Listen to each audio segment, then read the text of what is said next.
අදත් මං ඔයාලව ආදරෙන් පිළිගන්නවා. අද අපි කතා කරන්න යන්නේ මෙන්න මේ දැන් අපි සිංහල ටයිප් කරද්දී අපේ කම්පියුටර් වල මෙන්න මෙහෙම ප්‍රශ්නයක් තියෙනවා. දැන් මෙතන විනාඩි කියලා ලියුවාම ඔන්න දැන් ඒක ටයිප් වෙනවා. හරිද?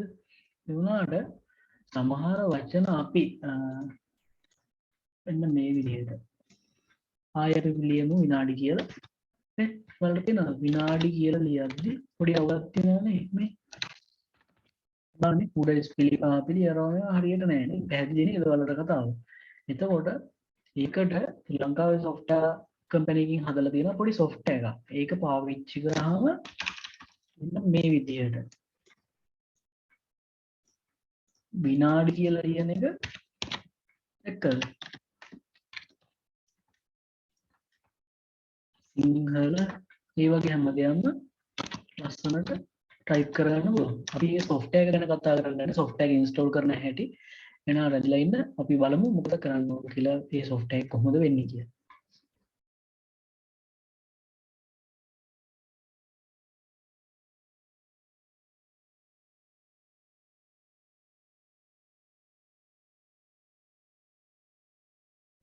ඒකට පොඩි tool එකක් තියෙනවා. අපි ඉස්සෙල්ලා බලමු මොකක්ද මේ tool එක කියලා. ඒක ඉන්ටර්නෙට් එකෙන් download කරගන්න තියෙන්නේ. පොඩි MB පොඩි ගානක software එකක්.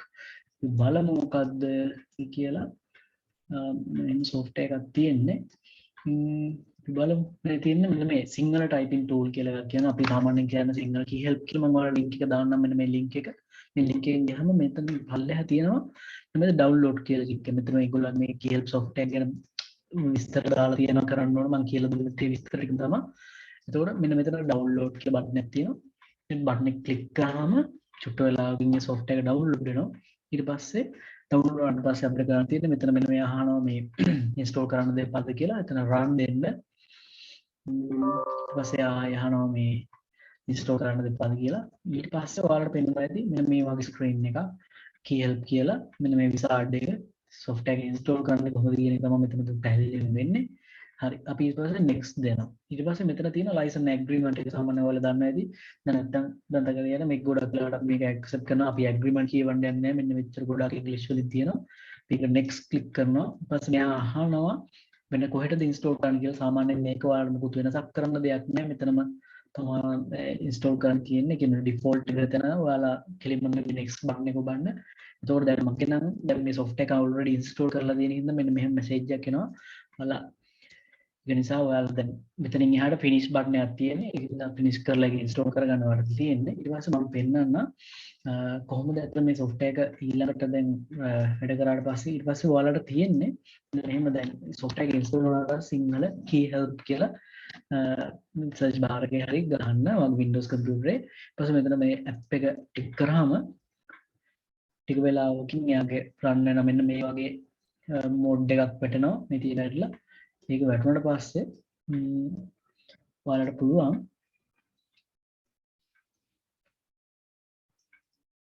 හරියටම software එක වැඩ කරනවා කියලා බලන්න. ඊට පස්සේ අපිට මේක වැඩ කර ඔන්න වුණාද නැද්ද කියලා බලන්න. මෙන්න මෙතන මෙන්න මේ තියෙන චූටි ත්‍රිකෝණ කෑල්ල මෙන්න මේක ක්ලික් කරලා බලන්න. එතකොට දැන් මේක මේ තියෙන්නේ disable වෙලා මේ. දැන් මේ තියෙන disable එකට හරියක් කරලා තියෙනවා මේකනේ. ඊට පස්සේ ඔයා මොකද්ද කරන්න ඕනේ? මෙන්න මේක enable කරන්න. හරිද? enable කරලා ඔයාගේ දැන් සිංහල type කරන තැනට ගිහින් මෙතන type කරලා බලන්න සිංහල කියලා typing. එතකොට දැන් අපි බලමු disable කරමු. දැන් අපි enable කරලානේ කතා කරන්නේ. අපි බලමු මේක disable කරලා මොකද වෙන්නේ කියලා. හරිද? disable කරලා අපි සිංහල කියන එක type කරමු. සිංහල නැතුව අපි විනාඩි කියන එක type කරමු. පේනව නේද? හරිද? ඔන්න මම විනාඩි කියලා ඔය type කරේ. ඒත් පේන්නේ ඔන්න ඔහොම. ඊට පස්සේ මම මොකද කරන්නේ? මම කරා මෙන්න මේක enable click කරනවා. ඊළඟට දැක්කද? ඊළඟට ඒක on කරාට පස්සේ ඔයාලට ලස්සනට එතකොට අසන්න සිංහල type කරගන්න පුළුවන් වෙනවා. පැහැදිලි නේද? එතකොට අද අපි කතා කරේ මෙන්න මේ වගේ චූටි වීඩියෝ එකක්. ලොකු දිගක් නෑ මේ වීඩියෝ එකේ. ඔයාලා මගේ වීඩියෝස් වලට කැමති නම් subscribe කරන්න. මොන හරි ප්‍රශ්න තියෙනවා නම් මගේ වීඩියෝ එක යටින් comment එකක් දාන්න. අපි ඉදිරි වීඩියෝ එකකින් හම්බ වෙනමු නැවතත්. ස්තුතියි.